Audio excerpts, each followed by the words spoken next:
మేము ప్రభువును రక్షకుడైన యేసుక్రీస్తు నామములో అందరికీ శుభాలు తెలియజేస్తాను. పిల్లరా అందరూ బాగున్నారు కదా? చూడండి, మనం ప్రకటన గ్రంథం ధ్యానించుకుంటున్నాం. ప్రకటన గ్రంథములో 7 సంఘాలు ఉన్నాయి.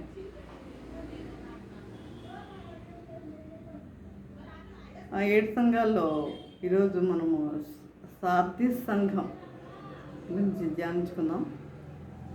అంటే మిగిలినవన్నిటి గురించి ఇంతకుముందు అన్నీ చెప్పినవే. సార్దీస్ సంఘం గురించి ఈరోజు ధ్యానించుకుందాం.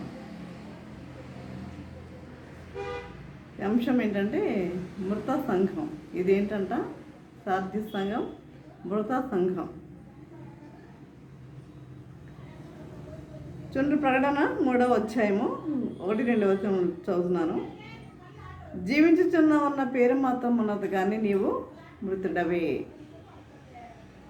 నీ క్రియలు నా దేవుని ఎదుట సంపూర్ణమైనవిగా నాకు కనపడలేదు. జీవించుచున్నావన్న పేరు ఉన్నది, కానీ నీవు మృతుడవే. అంటే ఏంటి అర్థం? జీవించుచున్నావన్న పేరు మాత్రం ఉన్నది, కానీ మృతుడివి అంటే ఏంటి? నువ్వు నామకార్థపు క్రైస్తవుడు అని అర్థం. నువ్వు నామకార్థపు క్రైస్తవుడు అని అర్థం. పిల్లలు,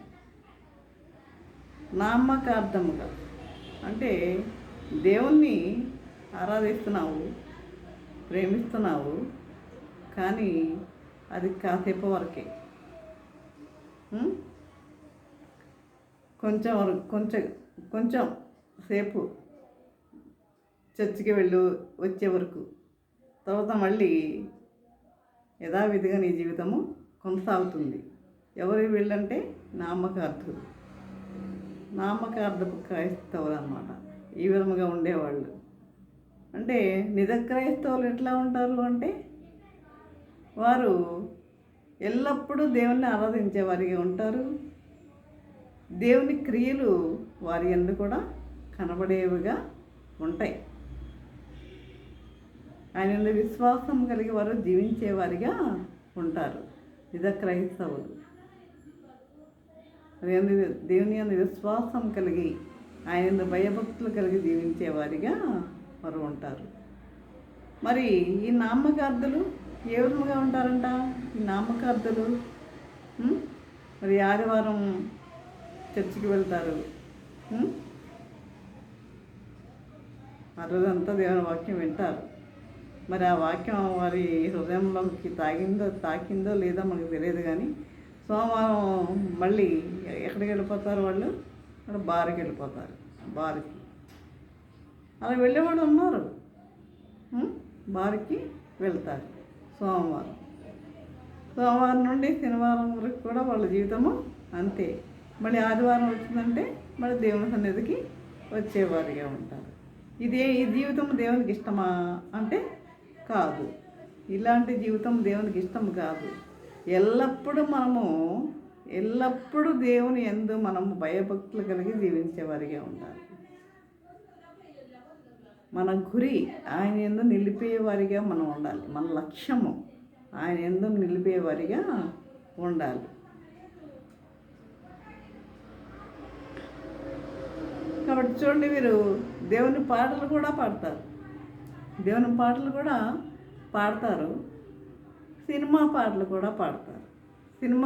కూడా పాడతారు. చూడండి, దేవుడు మాకు ఇచ్చిన ఈ స్వరం దేనికి? ఆయనను స్మరించుకోవడానికి, ఆయనను స్తుతించడానికి దేవుడు మనకి ఈ స్వరాన్ని ఇచ్చాడు. అంతేగాని ఈ లోక సంబంధమైన ఈ సినిమా పాటలు పాడడానికి దేవుడు మనకి ఈ స్వరాన్ని ఇవ్వలేదండి. కాబట్టి ఎవరన్నా ఆ విధంగా చేస్తూ ఉంటే కనుక అది విరమించుకోవడమే మంచిది. ఎందుకంటే మనము ఈ నోటితోనే దేవుని పాటలు, ఈ నోటితోనే మనము సాతాను పాటలు పాడటం మంచిది కాదు. మనము దేవుని పాటలకి ప్రాధాన్యత ఇచ్చేవారిగా ఉండాలి. మన దేవుడు మనకి ఇచ్చిన స్వరాన్ని దేవుని పాటలకే మనము ఉపయోగించేవారిగా ఉండాలి. కాబట్టి చూడండి, మీరు పాపం చేయనప్పుడు కూడా మీరు ఏం చేస్తారట? ప్రార్థన చేస్తారు. పాపం చేసేటప్పుడు కూడా ప్రార్థన చేసి పాపాలు కూడా చేస్తూ ఉంటారు, ప్రార్థన చేసి. కాబట్టి వీళ్ళు సంఘ కార్యక్రమాల్లో పాలు పంపులు చేస్తున్నాం కదా, మాకన్నా భక్తి పనులు ఉండరు. మేము కుటుంబ ప్రార్థన చేసుకుంటున్నాం కదా, ఉపవాస ప్రార్థనలో పాల్గొంటున్నాం కదా, ఉపవాస ప్రార్థనలు మేము చేస్తున్నాం కదా, ఈ విధంగా అనుకుంటూ ఉంటారు. మేము ఉపవాస ప్రార్థనలు చేస్తున్నాం కదా, మరి చర్చికి మరి క్రమం తప్పకుండా మేము హాజరవుతున్నాము కదా. కాబట్టి దేవుని వీళ్ళు ఈ విధంగా భ్రమపడుతూ ఉంటారు. మేము క్రైస్తవులము, మాది నిజమైన సంఘం, మాది నిజమైన సంఘం అని వీళ్ళు భ్రమపడుతూ ఉంటారు. పాప జీవితం గడుపుతూ కేవలము ఆచారంగా వ్యవహరిస్తున్నారు వీళ్ళు. లోపలంతా వాళ్ళు చేసేదంటే పాపం, వాళ్ళలో ఉన్నదంతా పాపం. ఆ పాపాన్ని వారు తొలగించుకోవట్లేదు. పాప జీవితాన్ని వదిలిపెట్టకుండా ఆచారంగా దేవుణ్ణి ప్రార్థిస్తున్నారు పిల్లలు. కాబట్టి దేవుని దృష్టిలో వీళ్ళందరూ ఎలాంటి వారట? మృతులు అంటున్నాడు దేవుడు. ఇది చెప్పేది ఎవరికి? సార్దీస్ సంఘానికి. సార్దీస్ సంఘం అంటే ఒక సార్దీస్ సంఘం అనే కాదు, అందరికీ వర్తిస్తుంది ఈ విషయం అన్నది గుర్తుపెట్టుకోవాలి. కాబట్టి దేవుని దృష్టిలో మృతులు వీళ్ళు. వారు చేస్తున్న క్రియలు సంపూర్ణంగా లేవంటున్నాడు ప్రభు. వారు చేస్తున్న క్రియలు ఎలా ఎలా ఎలా ఉన్నాయట?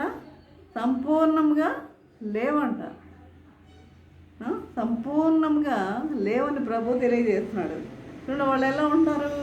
లోకంలో సగభాగం దేవుళ్ళలో సగభాగం ఉంటున్నారు. అంటే రెండు పడవల మీద వాళ్ళు ఏం చేస్తున్నారు? కాళ్ళు వేసేవారిగా ఉంటున్నారు. రెండు పడవల మీద కాళ్ళు వేస్తే ఒకసారి వేసి చూస్తారా? ఎప్పుడన్నా వేసి చూస్తే ఎలా ఉంటుందో మీకే అర్థమవుతుంది. రెండు పడవల మీద కాళ్ళు వేస్తే ఏమవుతారు? మధ్యలోకి మీరు మునిగిపోతారు, ఎందుకు పనికి రాకుండా. కాబట్టి ఈ జీవితం దేవుడు అంగీకరించడు. మన జీవితం ఎలా ఉన్నదో ఆత్మ విమర్శ చేసుకుంటే మనం వృద్ధులుగా ఉన్నాము, సజీవులుగా ఉన్నాము అన్నది మనకి అర్థమవుతుంది. ఒకసారి మనము ఆత్మపరిశీలన మనం చేసుకుంటే మనం ఎలా ఉన్నాం? మనం మృతులుగా ఉన్నామా, సజీవులుగా ఉన్నామా అన్నది మనకి అర్థమవుతుంది పిల్లలు. మన జీవితం ఎలా ఉన్నది, మన క్రియలు ఎలా ఉన్నాయి, మనం ఎలా జీవిస్తున్నాం, దేవుని ఎదుట మనం ఎలా జీవిస్తున్నాం, ఎలా ప్రవర్తిస్తున్నాం అన్నది ఇవన్నీ మనం ఒక్కసారి గమనించుకుంటే మరి మన జీవితం ఎట్లా ఉన్నదనేది ఒక్కసారి మనం పరిశీలన చేసుకుంటే మనం మృతులుగా ఉన్నామో లేక సజీవులుగా ఉన్నామో అన్నది మనకి అర్థమవుతుంది. చూడండి, యోహాను రాసిన మొదటి పత్రిక 3వ అధ్యాయం 9వ వచనంలో చూసినట్లయితే, దేవుని మూలముగా పుట్టిన ప్రతి వానిలో ఆయన బీజము నిలుచును గనుక వాడు పాపము చేయడు. దేవుని మూలముగా పుట్టిన ప్రతి వానిలో ఆయన బీజము నిలుచును కనుక వాడు పాపం చేయడు. జీవము గల దైవాన్ని ఆరాధిస్తున్న మనము ఎవరిని ఆరాధిస్తున్నాం? మనము జీవము గల దైవాన్ని మనము ఆరాధిస్తున్నాము. మనం మహాశక్తిపూర్ణుడైన దేవుణ్ణి తెలుసుకున్న మనము సకల సృష్టికే కారణభూతుడైన దేవుడు తన నోటి మాట చేత సృష్టిని సృజించినవాడు. మరి సూర్య చంద్రాది గ్రహములను, భూమిని, ఆకాశమును, సకల జీవరాశులను, సకల సృష్టిని, గాలిని శాసించగల పరమాత్మని పొంది ఉన్న మనము ఈ లోకరీత్యా దేశరీత్యా ఉన్న నమ్మకాలు, ఆచారాలు మనము కూడా ఆచరించడం తప్పు కదా. సకల సృష్టికి కారణభూతుడైన ఆ ప్రభుని మనము ప్రభు బిడ్డలుగా మనం జీవిస్తున్న మనము ఈ యొక్క ఆచారాలు, ఈ లోక సంబంధమైన ఆచారాలు పాటించడము తప్పు కదా. చాలామంది ఈ లోక సంబంధమైన ఆచారాలు పాటించే వారిగా ఉంటారు. ఎక్కువగా మనకి ఎప్పుడు కనిపిస్తుందంటే చనిపోయిన సందర్భాల్లో, లేకపోతే వివాహ సందర్భాల్లో ఎక్కువగా ఈ యొక్క మనకి ఆచారాలు మనకి కనిపిస్తాయి. ప్రభు దేవుని వాక్యమే తెలియజేస్తుంది, అన్యజనుల ఆచారాలు అభ్యసించకండి అని దేవుడు తెలియజేశాడు మనకి. అన్యజనుల ఆచారాలు మనం అభ్యసించకండి అని. కానీ మనం చేసేది ఏంటి? మనం వాళ్ళనే ఫాలో అవుతాం, కదా. మరి వాళ్ళు మనల్ని ఫాలో అవ్వాలి, కానీ మనం అలా కాదు, మనము వాళ్ళని ఫాలో అయ్యేవారిగా ఉంటున్నాం. మరి ఇంకెలా వాళ్ళు మన నిజదేవుని ఎలా నమ్ముతారు? వాళ్ళు శకునాలు చూడటం, శకునాలు ఏమన్నా ఎదురొస్తే రకరకాలుగా శకునాలు చూడటం, మంచి రోజు అంటాం. ఏది మంచి రోజా? అన్నీ మంచి రోజే అని చెప్పాడు దేవుడు. ఆయన చెప్పిన 7 రోజులు అన్నీ కూడా మంచి రోజులే అన్నాడు. ఏది కూడా కొంతమంది మంగళవారం మంచి రోజు కాదని, శుక్రవారం మంచి రోజు కాదని అంటూ ఉంటారు. కాబట్టి లగ్నం అని నమ్మటం, ఎవరో చెప్పే జాతకాలు నమ్మటం తప్పు. అసలు ఆయన జాతకం ఆయన చూసుకోమనండి, జాతకాలు చూసుకోవద్దు. జ్యోతిష్యాల జోలికి మనం పోయేవారిగా మనం ఉండొద్దు. కాబట్టి ఏదో ఒకటి జరిగిందని అనుకుంటూ పిచ్చిగా మూఢనమ్మకాలు కలిగించుకొని దేవుని దృష్టిలో మృతుడుగా నిలిచిపోకుండా మనం ఇష్టం వచ్చినట్లుగా మనము ఈ ఆచారాలన్నీ పాటిస్తూ దేవుని దృష్టిలో ఎలా నిలిచిపోతున్నాం? మనం మృతులుగా నిలిచిపోకుండా అన్నిటినీ జయించగల సర్వశక్తిమంతుడు నా దేవుడు అని నమ్మగలిగిన నాడు ఈ దేశ ఆచారాలు, మూఢనమ్మకాలు, వింత ఆలోచనలు విడనాడిన నాడు నిజక్రైస్తవులుగా దేవుడు గుర్తిస్తాడు. అన్నిటినీ జయించగల సర్వశక్తిమంతుడు, అవన్నీ విడిచిపెట్టి అన్నిటినీ జయించగల సర్వశక్తిమంతుడు నా దేవుడు అని నమ్మగలిగిన నాడు అన్నిటినీ జయించగలడు. కాబట్టి ఈ దేశ ఆచారాలు, మూఢనమ్మకాలు, వింత ఆలోచనలు విడనాడిన నాడు నిజ క్రైస్తవులుగా దేవుడు మనల్ని గుర్తిస్తాడు. కాబట్టి మనము ఈ యొక్క అన్యజనుల ఆచారాలు మనము పాటించేవారిగా ఉండవద్దు. అదేవిధంగా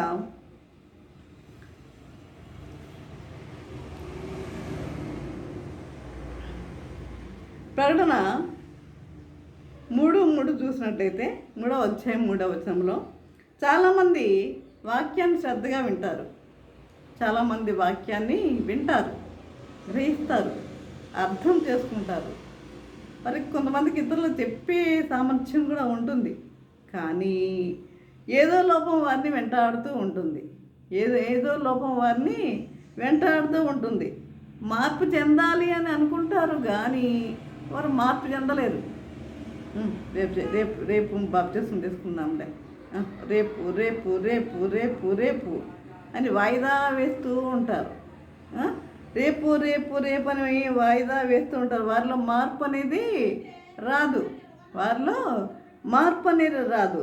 ఇంకా కొంచెం వ్యవధి కావాలి, నాకు కొంచెం వ్యవధి కావాలి, ఇంకా కొంచెం వ్యవధి కావాలని దేవుని నిబంధనలను వారు పాటించరు. రేపు అని వాయిదాలు వేస్తుంటారు. ఎందుకంటే వీరికి భక్తి ఉంది, కానీ దేవుని భయము లేదు.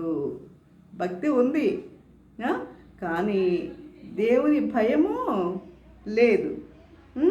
రేపుకు రూపు లేదు. ఏమండి, రేపుకు రూపు ఉందా? రేపు ఏమవుతుందో మనకు తెలుసా? ఏనాటికీడు ఆనాటికే చాలా అన్నాడు దేవుడు. రేపటి దినముల గురించి అతిశయపడవద్దని చెప్పాడు దేవుడు. మరి రేపు అంటే రేపు నువ్వు ఉంటావో లేదో తెలియదుగా, రేపు మనం ఉంటామో లేదో తెలియదుగా.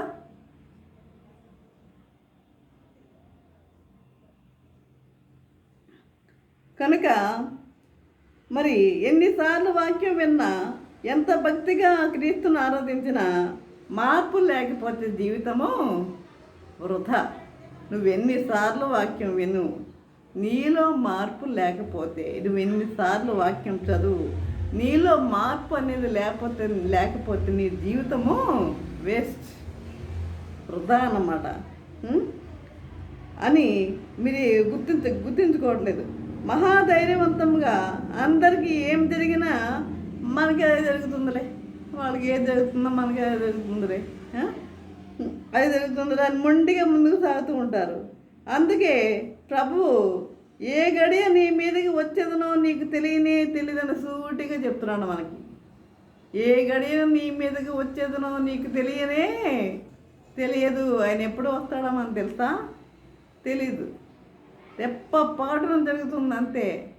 ఏ గడియన ఆయన వస్తాడో మనకి తెలియదు. ప్రభు రెండవ రాకడ తథ్యమని నమ్ముతారు, రెండవ రాకడ తథ్యమని నమ్ముతారు, కానీ ఇంకా సమయం ఉందలే అని భ్రమలో ఉంటారు. ఇంకా ఉందలే సమయం, ఇంకా సమయం ఉందలే. ఎక్కడుంది మన సమయం? దేవుడు ఎప్పుడు వస్తాడో అన్నది మనకు తెలియదు కదా, ఎప్పుడు వస్తాడో అనేది మనకి తెలియదు. కాబట్టి మనం ఎలా ఉండాలి? సిద్ధపాటు కలిగి ఉండేవారిగా ఉండాలి. మత్తయి సువార్త 25వ అధ్యాయంలో 10 మంది కన్యకల ఉపమానం చక్కగా అర్థం అవుతుంది మనకి.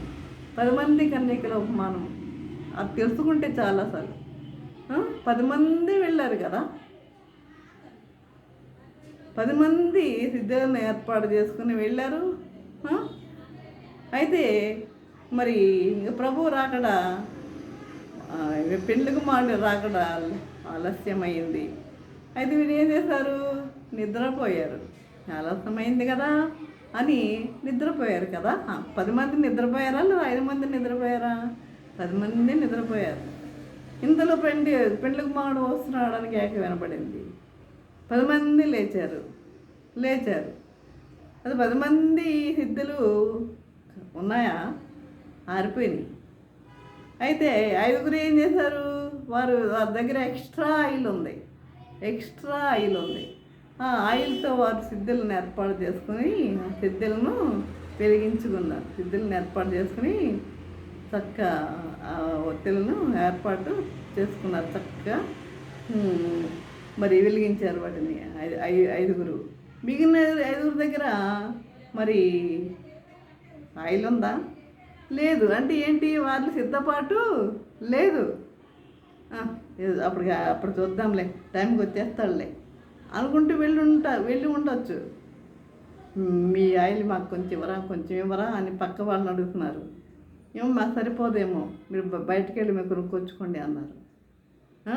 కాబట్టి వారు వెళ్ళారు. ఈ లోపల పెండ్లి కుమారుడు వస్తున్నాడు కేక విన్నప్పుడు కానీ వెళ్ళారు. మరి లోపలికి వెళ్ళారు. తలుపు వేస్తారు. వాళ్ళు వచ్చి వెలిగించుకొని తలుపు తడుతుంటే మీరెవరో నాకు తెలియదు అన్నాడు. అలా ఉంటుంది మన జీవితం. ఈ మృతుల యొక్క జీవితము అలా ఉంటుంది. సిద్ధపాటు అనేది లేకపోతే మన జీవితము అదే విధముగా ఉంటుంది ప్రియులారా. ఆ విధముగానే ఉంటుంది. చక్కని ఉపమానం మనకి ప్రభు తెలియజేశాడు. కాబట్టి సిద్ధపాటు కలిగిన జీవితాలు మనము జీవించే వారిగా ఉండాలి. కనుక మరి సమయం ముందులే అన్న భ్రమలో ఉంటారు. చుట్టూ అనేక సంఘటనలను చూస్తున్నా నాకు జరగదులే అని నిబ్బరంగా కాలం గడుపుతూ ఉంటారు. కాబట్టి ఏ టైంలో ఏం జరుగుతుందో మనకు తెలుస్తుందా? ఏ టైంలో ఏ యాక్సిడెంట్ జరగచ్చు, లేకపోతే ఏ హార్ట్ అటాక్లో రావచ్చు, ఏ రకరకాలుగా జరుగుతూ ఉంటాయి. కనుక మరి ఈ విధంగా ఏ ట్రైన్ ప్రమాదం సంభవించవచ్చు. మరి పేపర్ చూడండి, న్యూస్ పేపర్ నిండా చనిపోయిన సంఘటనలే. అక్కడ బస్ బోల్తా పడిందని, ఆ ట్రైన్లు, ఈ విధంగా రకరకాలుగా సంఘటనలు మనకి ఇంతమంది చనిపోయారు అని, ఇంకా ఆవుల గురించే ఎక్కువ వినపడుతూ ఉంటుంది. కాబట్టి ఈ విధంగా ఏదో ఒక కారణంతో మనిషికి మరణము సంభవిస్తుంది. హార్ట్ అటాక్ అని రావచ్చు ఇట్లా. కాబట్టి ఏ ఒక్కరి మరణము వారికి ఎప్పుడు సంభవిస్తుందో ఎవరికి కూడా తెలియదు. నా మరణము నాకు ఎప్పుడు వస్తుందో నాకు తెలుసా? నా అంతం నాకు ఎప్పుడు ఉందో నాకు తెలుసా? అందుకే దావీదు అంటాడు, నా అంతం ఎప్పుడో నాకు తెలియజేయము అంటాడు. నా అంతం ఎప్పుడో నాకు తెలుసా, ఏ టైమో అనేది నాకు తెలియదు. కనుక తర్వాత చేతులు కాలిన తర్వాత ఆకులు పట్టుకుని ఏం లాభం? అందుకే ఏం చేయాలి? నీ అతిక్రమములు విడిచిపెట్టాలి. నీ అతిక్రమములు నీవు విడిచిపెట్టాలి. అతిక్రమములు విడిచిపెట్టేవాడు అతిక్రమములు దాచినవాడు వర్ధిల్లడా, వాటిని ఒప్పుకొని విడిచిపెట్టేవాడు వర్ధిల్లును అని దేవుని వాక్యం తెలియజేస్తుంది. అతిక్రమములు చేసినవాడు వర్ధిల్లడు, వాటిని ఒప్పుకొని విడిచిపెట్టినవాడు వర్ధిల్లును అని దేవుని వాక్యం తెలియజేస్తుంది. కాబట్టి నీ అతిక్రమములు దాచిపెట్టక ఒప్పుకొని శిలువ వద్దకు వస్తే ఆ దయగల కరుణామయుడు, కృపామయుడు, ప్రేమామయుడు మనల్ని రక్షిస్తాడా లేదా ఉగ్రుడా అగ్నిజ్వాలతో శిక్షిస్తాడు. దయగల కరుణామయుడు రక్షిస్తాడు లేదా ఉగ్రుడై శిక్షిస్తాడు. ఎంత రహస్యంగా పాపములు చేసినా ఏదో ఒకరోజు పాపం పండుతుంది. ఈ పాపం ఎప్పటికైనా పండుతుంది. పాపం పండి బహిర్గతం కాక మానదు. కాబట్టి చూడండి, చిన్న ఎగ్జాంపుల్ చెప్తాను చూడండి. ఒక రైతు పండిన ధాన్యము ఒక పాత్రలో దాచాడు. పాత రోజుల్లో పాత్రలలో దాచిపెట్టేవారంట ధాన్యాన్ని నిలువ చేసేవారట. కానీ వాని పాక కూడా పాత్ర సమీపంలోనే ఉన్నది. ఈ పాలేరు అంటే అతని యొక్క పాలేరు. ఒకరోజు పాలేరు కాపలా ఉన్నాడు. కాబట్టి ధైర్యంగా ఊరికి వెళ్ళాడు రైతు. పాలేరు కాపలా ఉన్నాడు కదా అని ధైర్యంగా ఊరికి వెళ్ళాడు. కానీ పాలేరుకి దుర్బుద్ధి పుట్టింది. దేని మీద? ఆ ధాన్యం మీద దుర్బుద్ధి పుట్టి కొన్ని బస్తాల ధాన్యమును దొంగతనంగా తన ఇంటికి తరలించాడు. కొన్ని బస్తాల ధాన్యాన్ని దొంగతనంగా ఇంటికి తరలించాడు. కానీ ఆ బస్తాలకి ఏమున్నాయంట? ఒక చిన్న రంధ్రం అనేది ఉందన్నమాట బస్తాలకి. అయితే ఆ చిల్లి ఉన్న కారణంగా కొన్ని గింజలు పాదం తన ఇంటి వరకు భూమి మీద పడిపోయి ఉన్నాయి. తన ఇంటి వరకు అంటే కారుతూనే ఉంటాయి కదా. కాబట్టి దాన్ని గమనించిన పాలేరు కంగారుకి తన కాళ్ళతో భూమిలో కనపడకుండా దాచాడు. రైతు తిరిగి వచ్చేసాడు. ఇందులో వర్షం పడింది. 1-2 రోజులకు పాత్ర నుండి పాలేరు ఇంటి వరకు మొలకెత్తాయి. 1-2 రోజుల్లో ఈ యొక్క మొలకలు ఎంతవరకు తీసుకెళ్ళాడు? పాలేరింటి వరకు కదా. ఆ పాలేరింటి వరకు పడిన అవి ధాన్యము అది మొలకెత్తాయి. కాబట్టి రైతుకు విషయం తెలిసిపోయింది. పాలేరు యొక్క బండారం బయటపడిపోయింది. కాబట్టి ఎవరు తమ తప్పును ఎంతో కాలం దాచుకోలేరు. వారు చేసిన తప్పును కొంతకాలం దాచుకోవచ్చేమో, కానీ ఎంతో కాలం వారు దాచుకోలేరు. కాబట్టి ఎన్నాళ్ళు ఈ చీకటి బ్రతుకు, ఎన్నాళ్ళు ఈ పాప బ్రతుకులో జీవిస్తావు నువ్వు, ఎన్నాళ్ళు ఈ చీకటి బ్రతుకులో జీవిస్తావు నువ్వు. కాబట్టి దేవుని గద్దెంపును గుర్తించి వెంటనే నువ్వేం చేయాలి? నీ జీవితాన్ని నువ్వు సరిదిద్దుకో. కనుక ప్రభు చెంతకు రావాలి. దేవుడు మృతముగా భావించి నామకార్థపు జీవితాన్ని మార్చుకొని నిజమైన దేవునికి ఇష్టమైన బిడ్డగా నీవు జీవించాలి. దేవునికి ఇష్టమైన బిడ్డగా జీవించేవారిగా ఉండాలి. కాబట్టి మీరు దేవునికి ఇష్టమైన బిడ్డగా మీరు జీవించాలి అంటే మీరు చేసేది ఒకే ఒక పని. మీరు దేవుని వద్దకు రావాలి. మీ పాపములు ఒప్పుకోవాలి. ఆయన యొక్క రక్తములో, ఆయన పరిశుద్ధమైన రక్తంలో మీ పాపములను కడిగి వేసుకోవాలి. మళ్ళా పాపం జోలికి పోకూడదు, వెనక్కి తిరగకూడదు. దేవుని యందు భయభక్తులు కలిగి జీవించేవారిగా ఉండాలి. కాబట్టి ఆ విధంగా జీవించటకు పరిశుద్ధాత్మ దేవుడు సహాయం చేసి నడిపించను గాక. ఆమేన్. ప్రార్థన చేసుకుందాం. పరిశుద్ధుడా, ప్రేమగల తండ్రి, నీ పరిశుద్ధ పాదములు స్తుతం దేవా. ప్రభా తండ్రి ఇంతవరకు నేను ప్రభా నీ వాక్యం ద్వారా మాతో మాట్లాడే విధానం బట్టి నైనా మీకు వందం తెలియజేసుకుంటున్నాం ప్రభా. తండ్రి సాధ్య సంఘం గురించి నేను మేము నేర్చుకుని ఉన్నాం నేను ప్రభా. మృత సంఘం అని తెలియజేశారు నాయన తండ్రి. ప్రభా వారు నీ బిడ్డలుగా జీవించకుండా నాయన ప్రభా తండ్రి నాయన మరి మృతమ్మగా వారు వారు నామకార్థపు క్రైస్తవ జీవితాన్ని వారు జీవిస్తున్నారు తండ్రి. ఆ విధంగా వారు జీవించకుండా అనేక మంది ఇలాంటి ఈ నామకార్థులు అనేక మంది ఉండి ఉంటారు నన్ను తండ్రి. వారిలో కూడా మార్పు కలిగే విధంగా నీ కృప అనుగ్రహించండి నాయన ప్రభా. ప్రతి ఒక్కరినైనా ప్రభు ఈ వాక్యం విని తండ్రి గ్రహించి అర్థం చేసుకొని మారు మనసు పొందలాగా నన్ను కృప అనుగ్రహించమని నజరేయుడైన యేసయ్య నామమున బ్రతిమాలి విన్నముగా వేడుకొంచున్నాము తండ్రి. ఆమేన్. తండ్రి అయిన దేవుని ప్రేమయు కుమారుడైన యేసుక్రీస్తు కృపయు పరిశుద్ధాత్మ యొక్క అన్యోన్య సహవాసము సకల దీవెనలు సదాకాలము ప్రభా.